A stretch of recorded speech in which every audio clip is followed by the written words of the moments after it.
चांद के भयानक रहस्य। दोस्तों, चांद एक ऐसा उपग्रह है जिस पर आज सभी स्पेस एजेंसीज की नजरें टिकी है।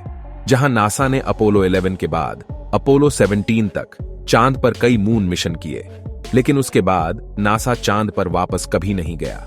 आखिर नासा वापस चांद पर क्यों नहीं गया और उसके 50 साल बाद आज हर कोई चांद पर जाना चाह रहा है, चाहे वो चीन, रूस और अमेरिका हो या हमारा भारत। ऐसे में सवाल है कि आखिर चांद पर ऐसा क्या मिल गया है जो नासा और सभी स्पेस एजेंसीज चांद पर जाना चाह रही है। ऐसा कौन सा रहस्य ये स्पेस एजेंसीज हमसे छिपा रही है, जानेंगे आज चांद के उन सभी रहस्यों के बारे में। जानने के लिए वीडियो को पूरा जरूर देखें।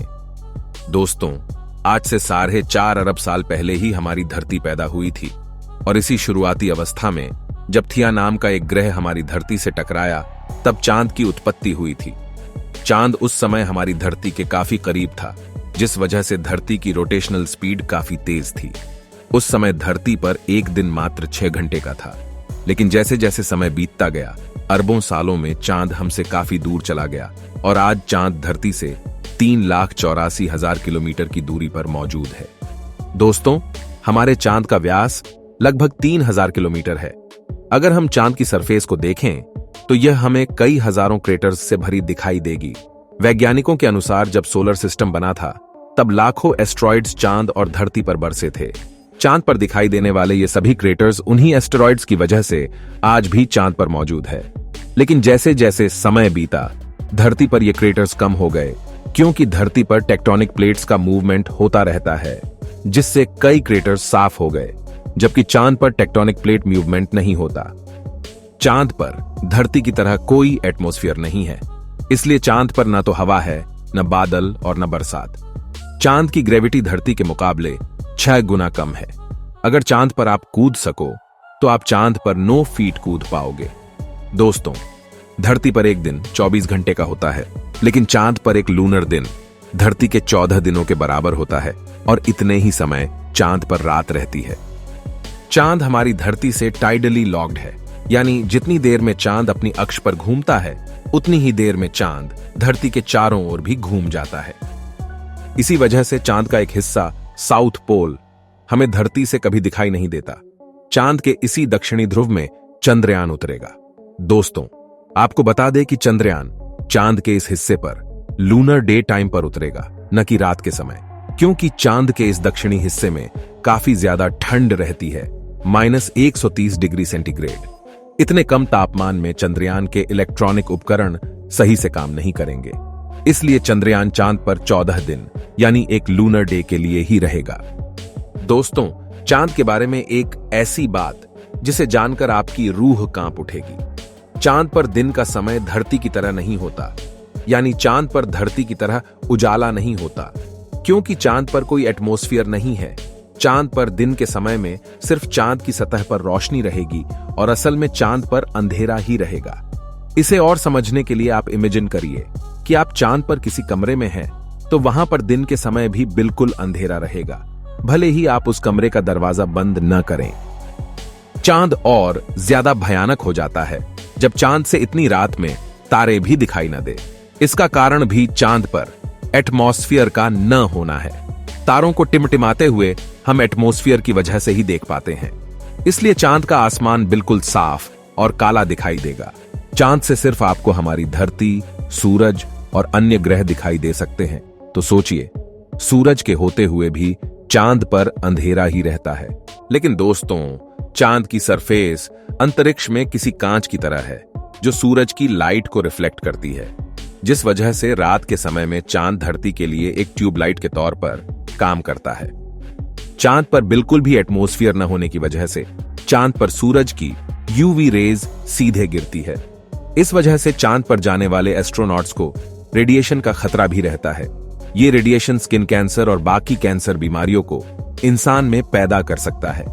चांद हमारी धरती के समुद्र के पानी को लगातार अपनी ग्रेविटी से खींचता रहता है और यही कारण है कि चांद की वजह से धरती पर ज्वार भाटा आता है। दोस्तों, चांद हमारे सौरमंडल में मौजूद चंद्रमाओं में 5वां सबसे बड़ा चंद्रमा है। आप जानकर हैरान हो सकते हैं कि धरती की तरह चांद पर भी भूकंप जैसे झटके आते हैं। इन्हें मूनक्वेक कहा जाता है, लेकिन ये झटके धरती के गुरुत्वाकर्षण की वजह से चांद पर पैदा होते हैं। चांद पर पानी वाटर आइस के रूप में मौजूद है, जो कि चांद पर लगभग हर जगह मौजूद है। चांद का पानी चांद की सूखी जमीन की परत के 10 इंच नीचे तक मौजूद है, और आप जानकर हैरान भी हो जाएंगे कि चांद पर एक तरह से उल्टी बारिश होती है। जब कोई एस्टेरॉयड चांद से टकराता है तो वह चांद की जमीन में शॉकवेव पैदा करता है, जिससे यह पानी के पार्टिकल्स उछलकर अंतरिक्ष में चले जाते हैं। चांद पर सबसे पहले जाने वाले एस्ट्रोनॉट थे नील आर्मस्ट्रॉन्ग, बज एल्ड्रिन और माइकल कोलिंस। नील आर्मस्ट्रॉन्ग चांद पर उतरने वाले पहले इंसान थे, और चांद पर इनके पैरों के निशान आज भी मौजूद है। जब एस्ट्रोनॉट चांद पर उतरते हैं, उस वक्त वो एक बार के लिए खुद को बैलेंस नहीं कर पाते, क्योंकि एस्ट्रोनॉट धरती के गुरुत्व में चलने के लिए फेमिलियर होते हैं। चांद की सतह पर जगह जगह छोटे मोटे और बड़े गड्ढे हैं, और चांद पर कई चट्टानें भी हैं। चांद की मिट्टी काफी पतली और महीन है। इसे लूनर रेगोलिथ कहा जाता है। इस सतह की डस्ट एस्ट्रॉयड इंपैक्ट्स की वजह से चांद के ऑर्बिट में भी घूमती रहती है। इस वजह से चांद पर भेजे गए सैटेलाइट और रॉकेट के अंदर भी यह डस्ट घुस जाती है और इलेक्ट्रॉनिक इक्विपमेंट्स को खराब भी कर सकती है। दोस्तों, ये है चांद से ली गई पृथ्वी की पहली तस्वीर, जिसे अमेरिका के भेजे गए अपोलो 8 मिशन में बिल एंडर्स ने इस तस्वीर को खींचा था। चांद पर भी पृथ्वी का उदय होता है। जैसे हम धरती पर चंद्र ग्रहण देखते हैं, वैसे ही चांद से भी पृथ्वी की अलग अलग फेजेस यानी ग्रहण बनते हैं। चांद पर जाने पर आपको इंसानों द्वारा वहां छोड़ी गई कई चीजें भी मिलेंगी, जैसे अमेरिका का झंडा, पुराने मिशन और उपकरणों के टूटे हुए टुकड़े, और कुछ बैग्स जिनमें चांद पर गए 12 एस्ट्रोनॉट्स का मल मूत्र है, जो कि उन्होंने चांद पर ही छोड़ दिया था। चांद की मैग्नेटिक फील्ड पृथ्वी के मुकाबले 1000 गुना कम है, और इस वजह से अगर आप अपने किसी पार्टनर के साथ चांद पर हनीमून मनाने गए तो सूरज से आने वाले सौर तूफान में आपकी जान भी जा सकती है, क्योंकि मैग्नेटिक फील्ड कम होने से चांद सौर तूफान को रोक नहीं सकता। चांद पर आप बोल नहीं सकते, क्योंकि चांद पर कोई वातावरण नहीं है जहां साउंड ट्रेवल हो पाए। इसी वजह से एस्ट्रोनॉट्स के स्पेस सूट में अलग से कृत्रिम वातावरण तैयार किया जाता है, ताकि एस्ट्रोनॉट्स ग्राउंड कंट्रोल से कनेक्ट रह पाए। दोस्तों, पृथ्वी पर ऐसी कई घटनाएं देखी गई हैं जिनमें कुछ यूएफओ दिखाई देते हैं। इन घटनाओं की वजह से कुछ लोग मानते हैं कि चांद पर एलियंस मौजूद है, लेकिन वैज्ञानिकों के अनुसार ऐसा कोई भी सबूत नहीं है जो ये साबित कर पाए कि चांद पर एलियंस मौजूद हो। चांद पर इतने ज्यादा रिस्क है कि यहां पर एक सूक्ष्म जीव भी सरवाइव नहीं कर सकता। ऐसे में किसी एलियंस का यहां रहना तो काफी दूर की बात है। पर एक सवाल यह है कि सभी स्पेस एजेंसीज चांद पर क्यों जाना चाह रही है? तो दोस्तों, चांद पर ऐसे कई खजाने मौजूद हैं जिस वजह से स्पेस एजेंसियां चांद पर लगातार मिशन कर रही है।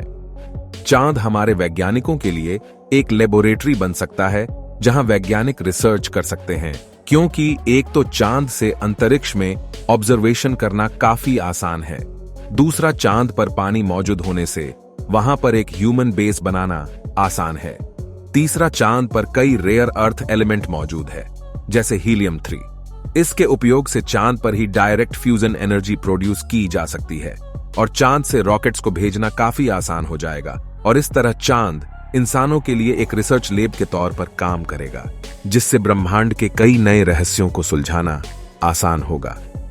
तो दोस्तों, चांद के इन्हीं रहस्यों की वजह से सभी देश चांद के पीछे पड़े हैं, न कि एलियंस की वजह से।